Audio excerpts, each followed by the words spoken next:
What did it really feel like? For the slaves who tried to escape, you've probably heard the facts in passing, but you never got to feel the night air they stepped into or sense the terror of being recaptured. Today, you and I are going back, not just to the stories, but to the sensations inside them. The first thing that often happened was recapture. You can picture it. You step into the woods, your skin prickling with the scent of pine sap and damp earth, and for a moment, there's only the rhythm of your breath and the thud of your feet. That tiny freedom, just the size of a lungful of air, feels almost sacred. But then you hear it. The dull drum of hooves, the hiss of lantern light slicing through the dark, the dogs kicking up leaves with a frantic urgency. The original context was simple and cruel. Under laws like the Fugitive Slave Acts, entire systems existed to drag you back. Slave catchers, marshals, even strangers paid to watch for your face. Today, it's absurd to imagine a world where a human being can be hunted legally, their life reduced to a bounty slip. So tell me, when you think about being tracked like that, do you feel your shoulders tighten just a little? For those who were caught, the next thing was often the whipping. You know the sound already, even if you've never heard it. That sharp, cutting whistle of rawhide tearing through the air.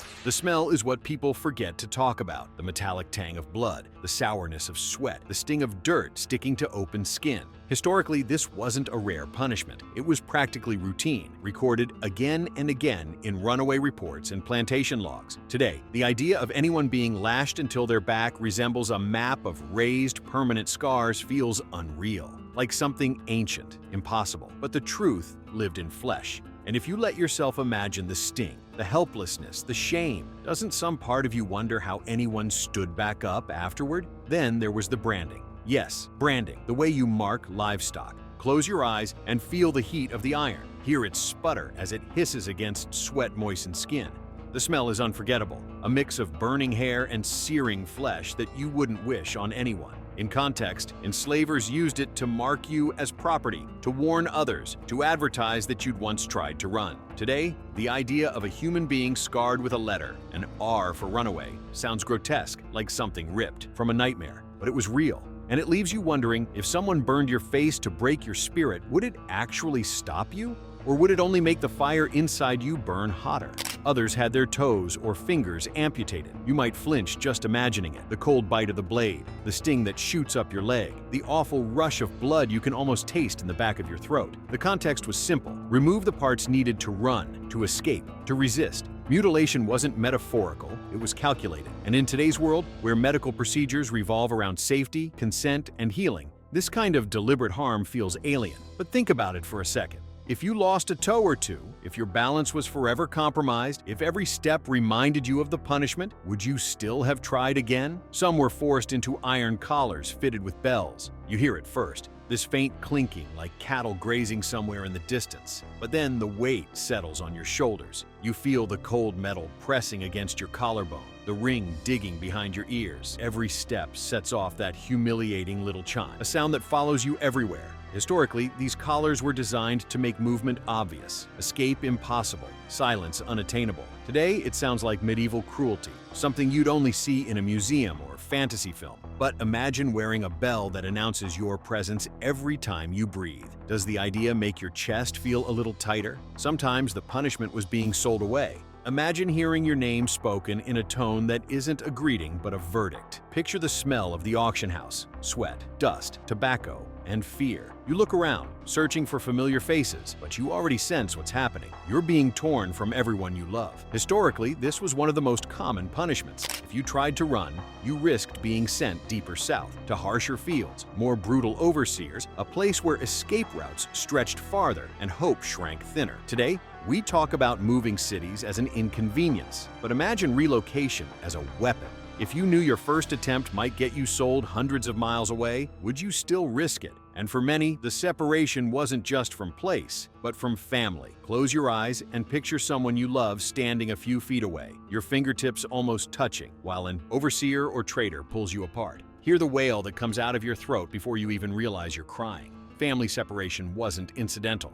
It was intentional, a deterrent, a message. Don't try that again. Today, the idea of being legally separated from your child because you sought freedom feels unbearable. And if you imagine that moment, if you picture a child reaching for you as you're dragged away, doesn't something inside you twist? Others were demoted from skilled labor to the harshest fields. You can feel the difference immediately. The sun heavier, the air thicker, the dirt clinging to your ankles like wet cement. Your hands grow blisters faster than you can heal them. Historically, this was a common punishment. Take someone who worked indoors or in a skilled trade and send them to the fields as a reminder of their place. Today, it's strange to imagine labor as punishment rather than livelihood. But if you'd lived your whole life knowing the difference between shade and blistering heat, wouldn't a forced shift to harsher work feel like a sentence? Some spent time in jails or workhouses. Picture the air turning cold and damp, the walls sweating with mildew, the stench of waste settling into your clothes. You hear chains scraping concrete, someone coughing in the distance. Historically, city workhouses like Charleston's were filled with runaways awaiting punishment or return. Today,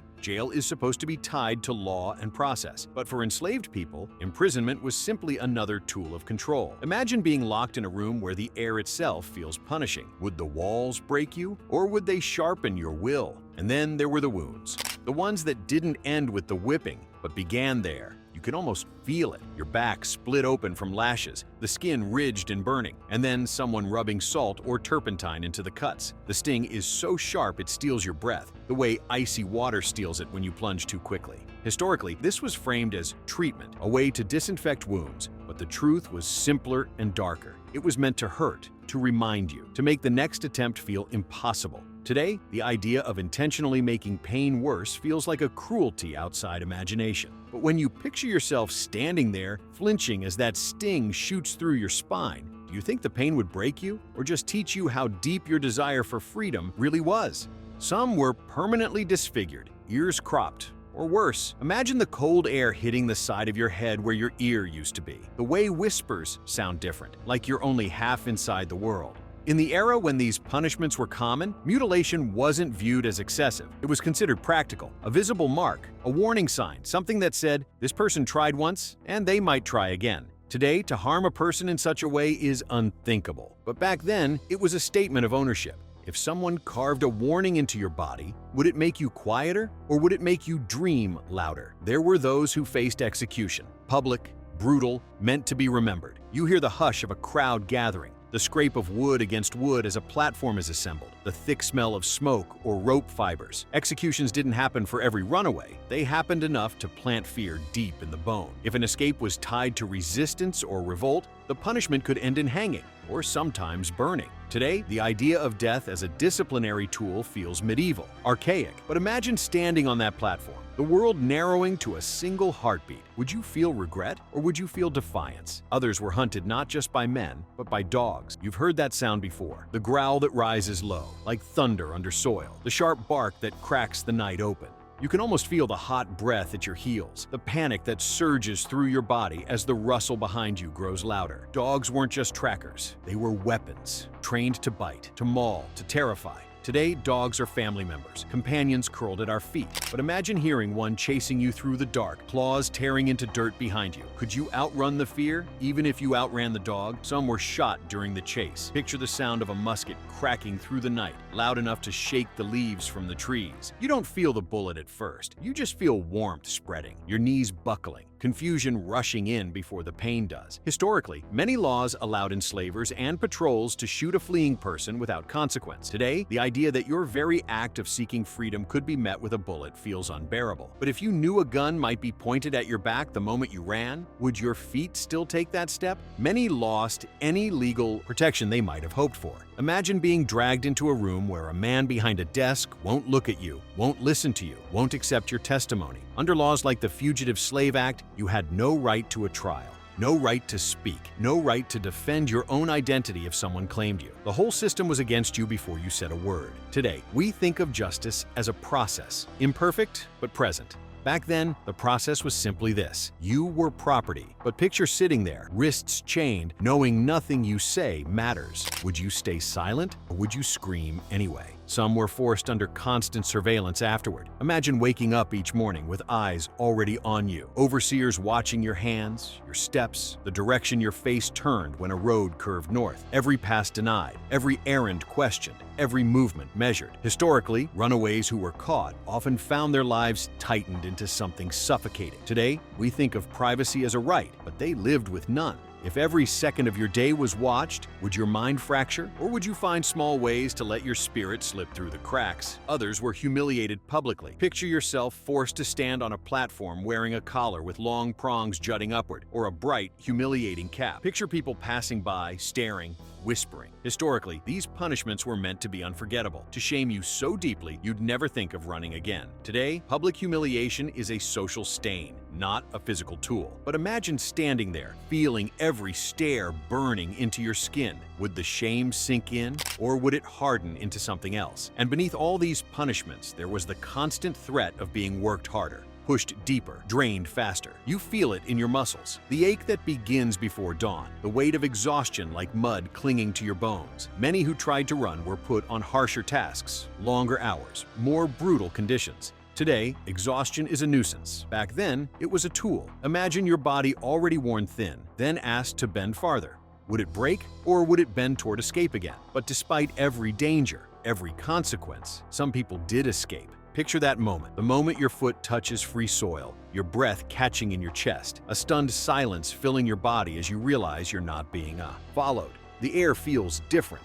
The sky feels bigger. Your heartbeat feels like a drum announcing your own name back to you. Historically, tens of thousands did make it, northward, westward, south into Mexico, or scattered across maroon communities hidden in swamps and mountains. Today, we talk about freedom as a right. They experienced it as a victory. And when you imagine that moment, the moment they realized they'd made it, can't you feel something inside you lift? Even just a little? But escape was never just a single moment. It was a series of choices, each one carved out of fear, exhaustion, and a hope so fragile it could crumble under the weight of a single footstep. And each vignette you're about to step into is meant to let you feel that for yourself, not as a distant history lesson, but as a memory you're borrowing for a little while. Picture the moment someone first made the decision to run. You can feel it in your chest, the way the heart starts beating too loudly, like it's knocking from the inside trying to get out. The air suddenly feels heavier with possibility. Maybe it happens in the quiet just after sundown, when the trees hold the last orange glow of the day. Maybe it happens while bending over a row of cotton, sweat dripping into your eyes, and you have to pause for a second just to breathe. The original context? Escape wasn't random. It took planning, instinct, and the rare chance to slip away unnoticed. But today, when we think about making a big decision, maybe moving cities or leaving a job, it never feels like life or death. Imagine standing at the edge of that decision. Would the fear freeze you, or would the longing push you forward? Then there was the first step into the dark. Feel that moment. The ground is cool, maybe damp from an earlier rain. The frogs are loud, the cicadas louder. You pull your shoes into your hands because the crunch of leaves could betray you, and for a second, your bare feet sink into the soft earth. That sensation, cold mud sliding between your toes, isn't something you forget. Historically, escapes often began under moonlight, using stars for direction or the sound of flowing water as a guide. Today, we step outside into the night without thinking. But back then, the dark was as much a threat as a refuge. If it were you stepping into that blackness, would the quiet save you or swallow you?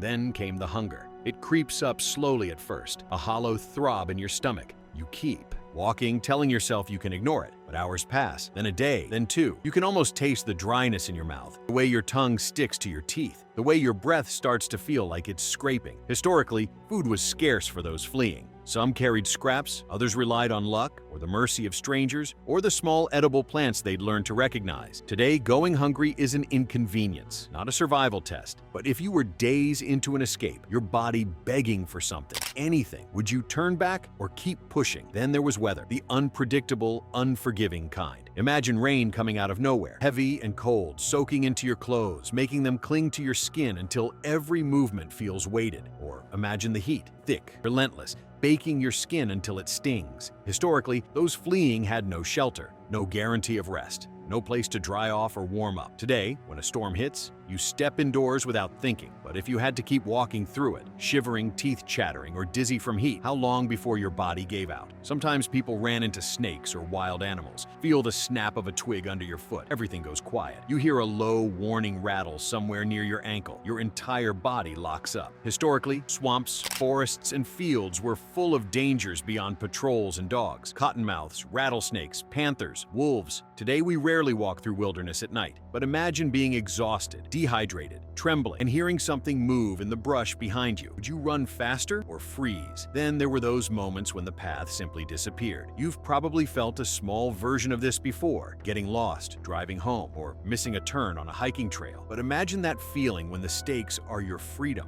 The trees begin to look the same. The sky hides behind clouds. You're suddenly not sure which way is north. The smell of pine and damp soil becomes disorienting, like the woods are closing in. Historically, runaways often wandered in circles, losing precious time and strength. Today, we have maps in our pockets. Back then, direction was something you felt more than knew. If the world went dark around you and every tree looked like the last, would your courage hold? Some sought help from strangers, risking everything. Imagine knocking softly on the door of a small cabin, your heart hammering so loudly you're sure the person inside can hear it. The smell of wood smoke drifts from the chimney. You don't know if the person behind that door will help you or turn you in for reward money. Historically, some strangers offered food, shelter, or directions. Others alerted patrols within minutes. Today, asking for help is simple. Back then, it could mean salvation or betrayal. If you were standing there, trembling, desperate, would you knock or hide in the trees until dawn? Others were guided by free Black communities or indigenous groups. Imagine stepping into a clearing, thinking you're alone, and a soft voice calls out, asking if you're lost. You can feel your throat tighten.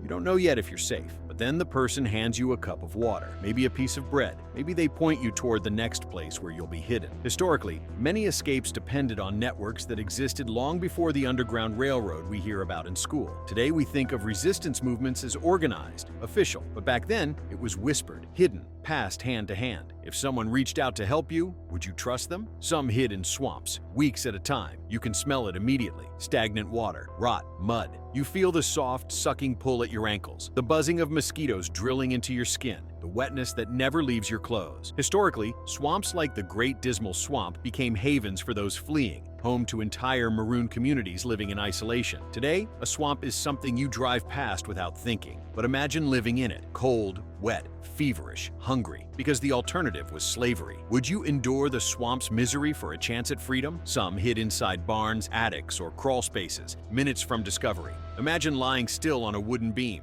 dust clogging your throat, every muscle screaming for movement. As you hear footsteps below, you can smell the hay, the manure, the old wood. You hear a voice, close, too close, and you stop breathing. Historically, countless runaways survived by staying completely still for long stretches of time. Today, stillness is a luxury. Back then, it was a necessity. If you heard someone searching beneath you, boots scraping, voices murmuring, could you stay still? And then came that moment of almost being caught. Everyone who fled had one. Picture a lantern glow brushing across your hiding place, or a patrol passing just a few feet from where you crouch. Your heart slams so hard against your ribs, it feels loud enough to give you away. Your palms sweat, your body shakes. Historically, most escapes had at least one moment where freedom balanced on a razor's edge. Today, we rarely face that kind of life or death suspense. But if someone paused right next to your hiding spot, hand on their weapon, would you feel hope or despair? And eventually, every escape, successful or not, reached a moment where the body and the mind had to make one last decision, one last push, one last refusal to turn back. And that moment, whether it happened in a swamp,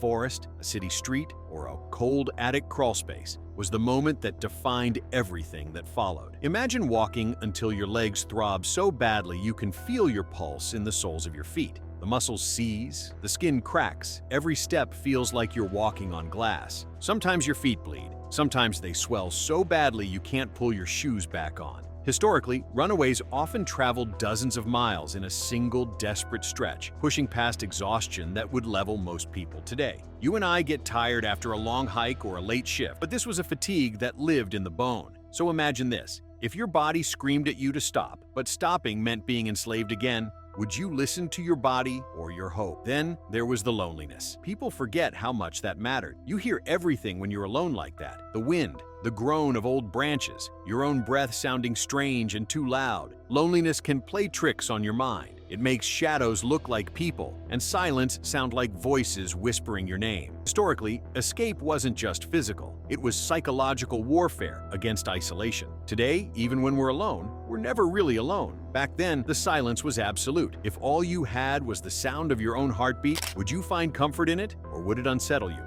Then came the moral weight, because running didn't just risk your life, it could endanger those you left behind. Picture standing at the edge of a clearing, knowing that if you're caught, your family might suffer for it, or knowing that if you stay, you'll suffer with them.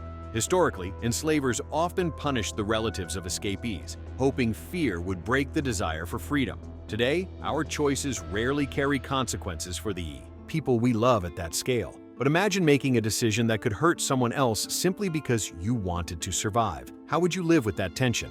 And then, sometimes, you weren't alone. Sometimes others ran with you. Picture getting a whispered invitation, a quiet, trembling voice asking if you're going tonight. You feel the warmth of another person beside you, the soft crunch of their footfall matching yours. The breathing of someone else in the dark makes the fear feel lighter, the journey less impossible. Historically, pairs and small groups were common. Siblings, spouses, friends. Today we think of dangerous journeys as things done with equipment, preparation, guidance. But they did it with courage. And only that, if someone grabbed your hand in the dark and said, "Let's go," would it make you brave enough? Some escapes took months, some took years of planning. Imagine hiding part of your wages if you were allowed to hire yourself out, tucking coins under floorboards. Picture memorizing directions one overheard word at a time. Picture cutting tiny pieces of cloth to mark trails you hope to come back to. Historically, escape was rarely impulsive. It was a slow accumulation of courage and opportunity. Today, planning means opening a calendar app. Back then, it meant trusting people in silence, calculating danger,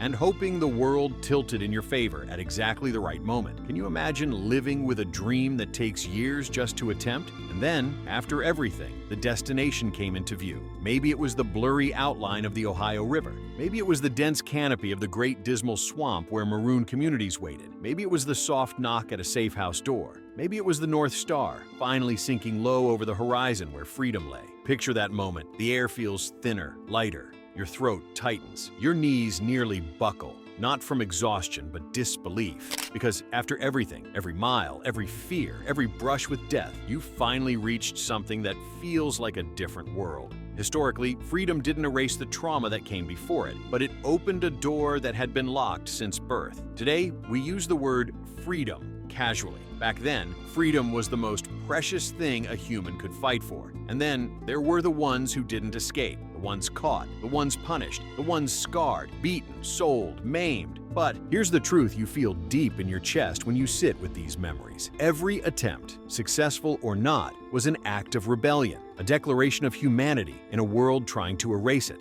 a whisper into the night saying, "I am mine." When you think about that, when you let yourself feel the weight of what it meant to run, it changes the way you understand courage. Not as something loud or blazing, but as something quiet, a pair of trembling hands, a single step into darkness, a breath held under moonlight. And that brings us here, to this moment where you and I finish the journey together, where we honor not just the ones who made it, but the ones who tried, because trying was its own kind of freedom. And since you've walked this far with me, I want to know something. What part of this journey hit you the hardest? Was it the first step into the dark, the moment of almost being caught, the loneliness, the hope, or the final breath of freedom? Tell me in the comments. And if this story held you, if it made you feel something, if it made history feel like a memory, make sure you like this video, subscribe for more, and share it with someone who needs to hear it. I'll be right here, waiting for the next journey we take together.